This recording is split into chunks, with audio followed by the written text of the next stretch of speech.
Olá, seja bem-vindo ao vídeo sobre pessoas com direito que acham que podem tudo. Caso tenha um relato interessante, deixem R/relatando. Devo sair da minha escola? E aí, pessoal? Queria compartilhar com vocês um problema que estou enfrentando na minha escola para autistas e pessoas com deficiências físicas ou mentais, onde estudamos cinema, mídia e fotografia. Depois das férias de inverno, voltei na segunda-feira para as aulas da tarde e descobri que tínhamos um novo prédio. Só que eu não sabia que Humphrey, que já havia me assediado antes, e Philip, que me trata mal e me deixa desconfortável, estavam estudando nesse semestre também. Tinha conhecido as pessoas na escola durante um dia de visita com meu pai, mas não sabia disso. Outra pessoa que voltou foi uma menina, a quem chamaremos de Toga, que me culpou pelo assédio do Humphrey. Logo no primeiro dia, tanto Philip quanto a Toga deixaram claro que iam tornar meu semestre difícil.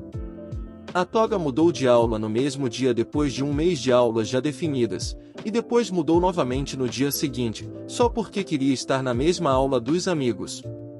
Que motivo sem sentido, né? A única coisa boa é que a escola tem uma nova localização.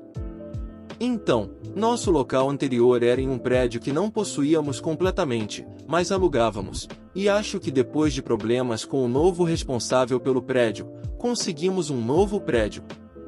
Este lugar é mais na cidade e é honestamente muito bonito e tem um espaço maior. Até mesmo temos uma sala se você se sentir sobrecarregado e precisar de uma pausa, que tem vários objetos estimulantes e é ligeiramente à prova de som do exterior.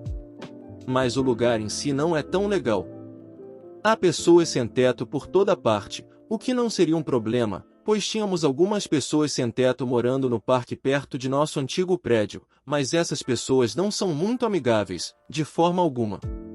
Há pessoas usando drogas, ouvindo música alta, brigas acontecendo e até mesmo uma senhora que veio até mim enquanto esperava a minha carona perguntando se eu estava sendo traficada.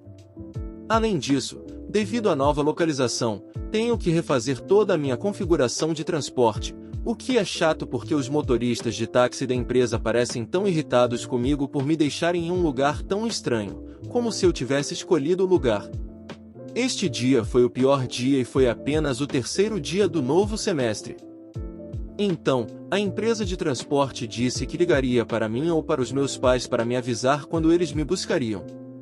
Mas eles não ligaram de jeito nenhum. Na verdade, quando eu estava sozinho em casa, eles ligaram. Eu atendi e eles disseram desculpe, estamos muito ocupados agora, e desligaram na minha cara.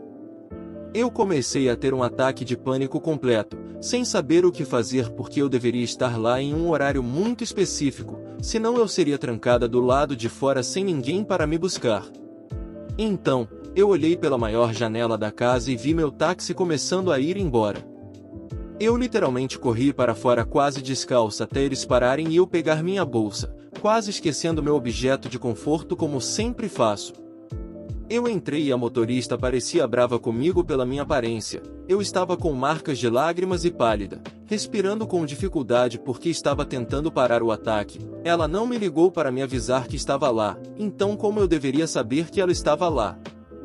Então chegamos no prédio onde a motorista disse que não esperaria até a porta ser destrancada e basicamente me expulsou do carro.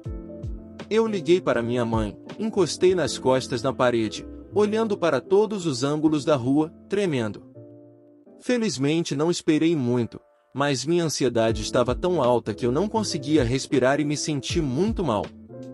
Eu estava tão perto de ficar não verbal, o que não acontecia desde que eu estava na escola média. Eu contei aos meus professores e eles me deixaram descansar naquela sala que eu mencionei. Eu estava sentado lá chorando no meu mochila enquanto ouvia a chuva em loop. A forma como o prédio foi construído tinha grandes portas e janelas de vidro, a menos que fosse o caminho para a escada que leva aos banheiros, e apesar de não ser verdade, foi desconfortável chorar e ter dificuldade para respirar como se eu estivesse em exposição, especialmente quando Philip tentou falar comigo através do vidro depois que muitas vezes os professores disseram para ele ir para a aula e não falar comigo. Depois de passar 2 horas naquela sala de descanso com meus objetos de conforto, comecei a fazer piadas de humor negro para me sentir melhor e também para animar meus professores. As coisas pareciam bem, até que Toga abriu a boca. Eu estava indo para o banheiro quando encontrei Toga e uma nova garota da minha turma. Eu só queria sair dali, mas Toga ficava falando e falando. Então ela disse, eu e minha irmã tentamos usar pronomes, o que é bom para a causa LGBTQ+, mas nos sentimos mal por ajudar na fantasia. Eu congelei. Já era ruim o suficiente ter um cara me tratando mal por causa do meu gênero, mas agora descobri que a garota que é melhor amiga dele me culpou pelo assédio do Humphrey também é transfóbica. Decidi dar uma dica sutil para Toga de que não sou amiga dela, mas ela não entendeu. Mais tarde, como escola, fizemos uma pequena viagem de campo para a biblioteca da cidade para praticar o que algumas de nossas viagens de campo vão parecer agora. Foi um desastre. Cheirava a xixi por toda parte, havia muita merda humana espalhada pelo chão, quase perdemos alguém, e quando chegamos ao local, muitas pessoas nos olharam julgando e ouvi um cara dizer, mas por que eles estão aqui mesmo? Fui forçada a me juntar a Toga e duas garotas, uma das quais estava no banheiro. Eu adoro essas garotas, elas são engraçadas e me respeitam, mas Toga arruinou muitas conversas. O dia terminou e eu estava sobrecarregado e sofrendo com pensamentos de comer compulsivamente e morder meus braços, o que ainda sofro como adulto. Cheguei em casa e tirei uma soneca de 2 horas. Depois que acordei, contei à minha família o que aconteceu. Cancelamos minha carona para amanhã para que eu possa ter um dia de folga mais cedo, as aulas são de segunda a quinta, e minha mãe me perguntou se eu gostaria de continuar. Pensei sobre isso e me sinto terrível em pensar em sair, especialmente tão cedo no semestre.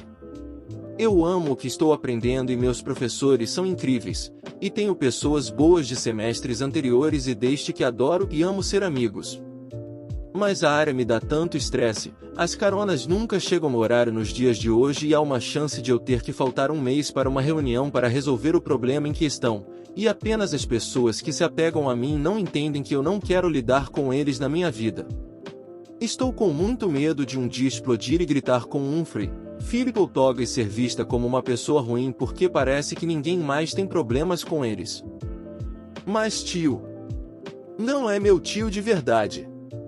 Você nem estava aqui. A maioria das histórias de pessoas mimadas que eu ouvi são ou muito antigas para que eu me lembre completamente delas ou simplesmente não me incomodaram tanto, com poucas exceções. Eu costumo ficar confrontacional quando alguém fala comigo de forma estranha, e eu seria o primeiro a elevar a voz. A história de hoje é uma história estranha de privilégios e é longa, desculpe, mas é boa.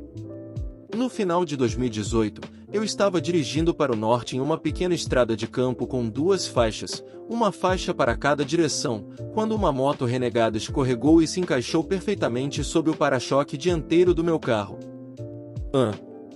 Ok, vamos tentar de novo. Uma moto renegada sem o seu piloto humano, veio da pista oposta para nossa pista antes de cair de um lado e bater no para-choque dianteiro do meu carro com um estrondo. E não, nós não temos motos autônomas, caso você esteja se perguntando. Momentos antes, uma moto em alta velocidade estava dirigindo atrás de um carro prateado, um Nissan Almera, eu acredito, e quando o carro prateado fez uma parada de emergência, o piloto não conseguiu evitar bater no lado do carro antes de ser ejetado para o meio da estrada. O motociclista foi jogado inconsciente no meio da estrada, sem capacete. Surpresa, mas a moto continuou com velocidade e impulso, invadindo a pista contrária e batendo no meu carro, um Chevy Cruze. Consegui parar o carro antes da moto se enfiar embaixo do para-choque dianteiro. Parecia um leão em cima da sua presa na savana africana, se você consegue imaginar. A boa notícia foi que o motociclista só ficou inconsciente por alguns momentos, e uma ambulância com sua equipe completa estava lá no lugar certo e na hora certa para algum evento esportivo escolar ou algo assim. Eles chegaram até ele antes que eu pudesse. Ele conseguiu ficar em pé e andar normalmente, mas os paramédicos insistiram em levá-lo ao hospital para avaliação adicional. Acho que é o procedimento normal para um suposto acidente de trânsito com concussão cerebral e lesões mínimas nos tecidos moles. Não pensaríamos em infecção sexualmente transmissível, IST, em termos de um acidente de trânsito. Por que né? Depois, os pais do motociclista nos contaram enquanto tomávamos chá e biscoitos, que ele é do tipo tímido e silencioso, com um problema de fala desde a infância que nos deixou preocupados no começo. A outra boa notícia foi que eu ainda podia dirigir o carro normalmente. De fato, todos os veículos envolvidos no acidente conseguiram ser ligados e dirigidos na hora. Os danos foram principalmente estéticos, e eles mais tarde pagaram pelos danos no meu carro integralmente. A culpa teria sido do motorista do carro prateado, e suas razões para frear abruptamente. Havia algumas marcas de pneus na estrada que indicavam uma frenagem brusca. Infelizmente, ela decidiu mover seu carro para uma estação de gasolina próxima, atrás do meu carro, o que aparentemente é proibido. Você não deve mover seu carro do local de um acidente. Alguém se machucou e foi levado para o hospital igual é uma cena de crime. Enfim, havia uma multidão ao redor do meu carro com a moto presa debaixo do para-choque dianteiro, e apenas 2 policiais ao redor do carro prateado que estava pelo menos 30 metros atrás do meu carro em uma estação de gasolina. Eu apenas fiquei lá parado com os braços cruzados na frente do peito, olhando para o carro prateado e para os 2 policiais com insatisfação. Por alguma razão, os 2 policiais levaram quase meia hora no carro prateado. Mais tarde, descobri que eles estavam copiando o vídeo da câmera do painel do carro. Além da curiosidade mórbida pela qual as pessoas do sul da Tailândia são conhecidas, nós também temos essa tendência de nos apontarmos como porta-vozes ou repórteres no local. Pessoas curiosas paravam para perguntar o que havia acontecido e algumas pessoas se ofereciam para contar todos os detalhes agoniantes que podiam descobrir. Ai ai! Eu quase consegui ouvir a música que tocamos na televisão quando começa um programa de notícias. Tá. Um terrível acidente aconteceu esta manhã quando um carro colidiu violentamente com uma moto desprevenida, e aqui estão os detalhes. Um motociclista, que é de uma vila tal e cujos pais são esses e aqueles, e o motorista da cidade, que é filho de fulano e beltrano, colidiram às 9 horas em uma colisão frontal. Havia um senhor idoso que explicou com muito detalhe o que aconteceu do seu ponto de vista. Ele usou gestos com as mãos e fez barulhos com a boca. Até correu pelo comprimento da estrada algumas vezes com os braços esticados para pintar uma imagem completa do que aconteceu. No começo, eu fiquei feliz em ver um homem idoso tão cheio de energia e felicidade, mas isso só durou 1 minuto antes dele começar a dizer a versão errada dos eventos. Isso acontece muito, eu já estive em muitos acidentes de carro onde encontrei pessoas assim. E, em alguns desses acidentes, eu era essa pessoa. Mas nunca estive tão errado quanto esse senhor. Ele disse, então o motorista do Chevy Cruze estava dirigindo rápido, até rápido demais, e ele bateu na moto de frente. O motociclista voou alto no ar, e é por isso que ele está no hospital lutando pela vida dele. Com impaciência, eu disse a ele, cerrando os dentes, tio, na verdade o senhor não estava aqui. A moto bateu no carro prateado primeiro, ali naquele lugar, antes de bater só na minha frente. O motociclista estava bem, caminhando por aí antes de ser levado ao hospital. Mas ele estava determinado. Ele me mandou calar a boca. SHSH. Uxixo. Xixas. E continuou repetindo sua versão dos eventos para quem quisesse ouvir, e cada versão que saía de sua boca fazia minhas orelhas ficarem, bem, mais vermelhas. Finalmente! Vi os 2 policiais atravessando a rua em direção a nós e ao meu carro. Abandonei imediatamente minha postura impaciente e caminhei em direção a eles. Não sei, acho que estava tentando ser educado encontrando-os pela metade, e foi quando o velho passou por mim. Que diabos aconteceu? Caminhei mais rápido, ele caminhou mais rápido, e quando começamos a correr, o segurei para parar. Tio, você nem estava aqui quando aconteceu. Eles devem saber o que aconteceu. Eles devem ver através das suas mentiras. Dude! Ele gritou como um cachorro raivoso me banhando de saliva. E isso é. Ok, foi aí que eu me lembrei que eu pesava 120 kg e tinha 171 centímetros, cerca de 245 libras de peso e 5 setes de altura. E ele pesava o quê? Facilmente 70 kg, 150 libras, e talvez 160 centímetros, cerca de 5'3", com as costas curvadas e mal tinha músculos nele, e ele provavelmente tinha o dobro da minha idade, 70 a 80 anos. Eu empurrei ele. Mas não com os braços e sim com o meu peito e minha barriga. E ele me empurrou de volta como se fosse uma briga de carneiros. Ele estava gritando e gritando, mas eu estava ganhando a competição de empurrões. A coisa mais idiota que fiz em muito tempo. Claro, quando estou nas redes sociais, posso escrever infinitamente sem esforço em ensaios longos sobre o que aconteceu, mas quando sou confrontado com esse tipo de situação estranha, fico sem palavras. Eu estava 10x pior do que a criança que tinha um problema de fala de verdade. No final, a polícia determinou que o motociclista foi culpado por não manter distância suficiente entre ele e o carro prata à frente dele, e que a verdadeira causa do acidente foi capturada na câmera do painel do carro prata, que mostrou algumas crianças correndo erraticamente na beira da estrada. Os dois policiais nos separaram fisicamente. O velho ainda estava gritando e apontando o dedo enquanto eu estava tão chocado com o que estava acontecendo que não conseguia dizer nada compreensível. Mas galera, vocês deveriam ter visto a cara dele quando os policiais lhe contaram o que realmente aconteceu. Ele não estava chocado nem envergonhado. Ele estava absolutamente animado.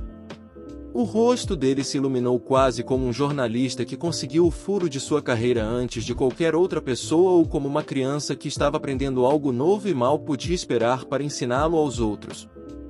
5 minutos depois, eu ainda podia ouvir o velho tagarelando no fundo enquanto estávamos tentando soltar a moto presa nos dentes do meu carro. Levantamos a frente do meu carro com 2 macacos hidráulicos antes de puxarmos a moto para fora. Depois, retirei a placa dianteira que estava pendurada em um parafuso e usamos uma corda de nylon para fixar a luz de neblina deslocada no lugar. Cerca de 20 pessoas cercaram o meu carro, mas só eu e um policial estávamos fazendo o trabalho físico sob o sol tropical escaldante. E para completar a imagem mental, um vendedor ambulante em uma moto estacionou ao nosso lado e começou a vender milho cozido em um copo com manteiga para a multidão crescente. Não pude culpá-los, o relógio estava perto da hora do almoço e eu pulei o café da manhã naquele dia. No entanto, mais pessoas inúteis continuavam narrando o que estava acontecendo bem na frente dos olhos deles. Ele está levantando o carro? Sim, ele está levantando o carro. E eles estão tirando a moto? Sim, está confirmado, senhoras e senhores, que eles estão tirando a moto. E o velho se atreveu a me perguntar: o que você está fazendo? Cozinhando arroz. O que diabos você acha que estou fazendo?